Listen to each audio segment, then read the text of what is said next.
அவரு நினைச்சு கூட பார்த்திருக்க மாட்டாரு. ஆட்டோ ஓட்டுநர்களை ஆதரவு வைத்த வீடியோ.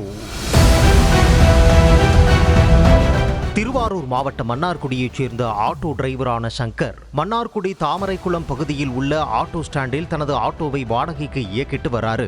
இந்த நிலையில வழக்கம் போல சவாரி போயிட்டு ஸ்டாண்ட்ல ஆட்டோவை நிறுத்துவதற்காக ரிவர்ஸ் கியர் போட்டு ஆட்டோவை வரிசைப்படி நிறுத்தி இருக்காரு. அப்போ மறந்து போய் அந்த ரிவர்ஸ் கியரை ரிலீஸ் பண்ணாம இருந்திருக்காரு. கொஞ்ச நேரத்துக்கு அப்புறம் சவாரி ஒண்ணு வந்திருக்கு. சரி, சவாரி வந்துட்டு ஆட்டோவை ஸ்டார்ட் பண்ணிடலாம்னு சொல்லி ஆட்டோவுக்கு பின்னாடி போய் என்ஜின்ல கயிறு போட்டு ஸ்டார்ட் பண்ண பார்த்திருக்காரு. அப்போ ஸ்டார்ட் ஆன ஆட்டோ ரிவர்ஸ் கியர்ல இருந்ததுனால ரொம்ப வேகமா சங்கர் மீது மோதி அவர் ரொம்ப பக்கத்துல இருந்த வாய்க்காலுக்குள்ள தள்ளி விட்டு இருக்கு.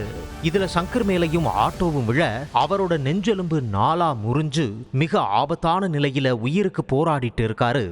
இந்த அதிர்ச்சி காட்சி அங்கிருந்த சிசிடிவியில் பதிவான நிலையில தற்போது இணையத்தில் வேகமா வைரலாகி ஆட்டோ ஓட்டுநர்களை அதிரவிட்டு வருது. இது குறித்து நெட்டிசன்கள் சிலர் கூறும் போது, ஆட்டோ ஓட்டுநர்கள் அவசரமாக வெளியே கிளம்ப வேண்டிய சூழல் வந்தாலும் ஒரு முறைக்கு இருமுறை ஆட்டோவை சரிபார்த்து விட்டு சென்றால் இது போன்ற விபத்து இனி நடக்காதுன்னு சொல்றாங்க.